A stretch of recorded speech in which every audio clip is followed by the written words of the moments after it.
అమెరికాలో ఉద్యోగాల కోత మొదలైంది. ప్రభుత్వ ఖర్చుని తగ్గించుకోవడంలో భాగంగా అధ్యక్షుడు డొనాల్డ్ ట్రంప్ ఆయన సలహాదారు డోజ్ చీఫ్ ఎలాన్ మస్క్ నిర్దాక్షిణ్యంగా వ్యవహరిస్తున్నారు. ఇప్పటికే 75,000 మందికి స్వచ్ఛందంగా ఉద్యోగ విరమణ చేయాలని ఆదేశాలు జారీ చేసిన ట్రంప్ సర్కార్ తాజాగా వివిధ ఏజెన్సీల్లో పనిచేస్తున్న 9,500 మందికి పైగా కార్మికులపై వేటు వేసింది.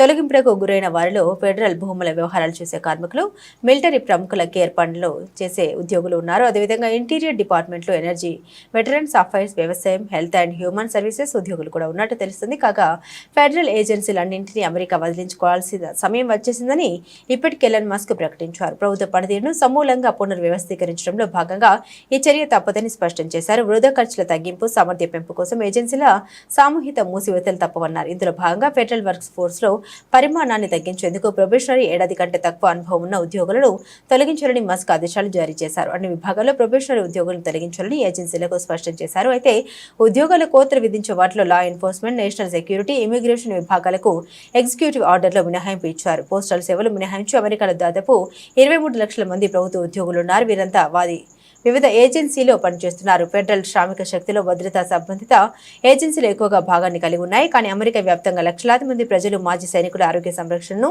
వ్యవసాయాన్ని పర్యవేక్షించడం, ప్రభుత్వ బిల్లులు చెల్లించడం వంటి ఇతర ఉద్యోగాల్లో పనిచేస్తున్నారు. అమెరికాలో ప్రభుత్వ ఉద్యోగుల సంఖ్యను తగ్గించేందుకు ఇప్పటికే ట్రంప్ బయౌట్ ప్యాకేజీతో ఆఫర్ ప్రకటించారు. దీని కింద ఫిబ్రవరి 6లోగా ఉద్యోగాలు స్వచ్ఛందంగా వదులుకున్న వారికి 8 నెలల జీతం ఇస్తామని తెలిపారు. అయితే ఈ విషయంలో ఫెడరల్ కోర్టులో ట్రంప్కు ఎదురుదెబ్బ తగిలింది. బయౌట్ ఆఫర్ను ఫెడరల్ కోర్టు న్యాయమూర్తి నిలిపివేశారు.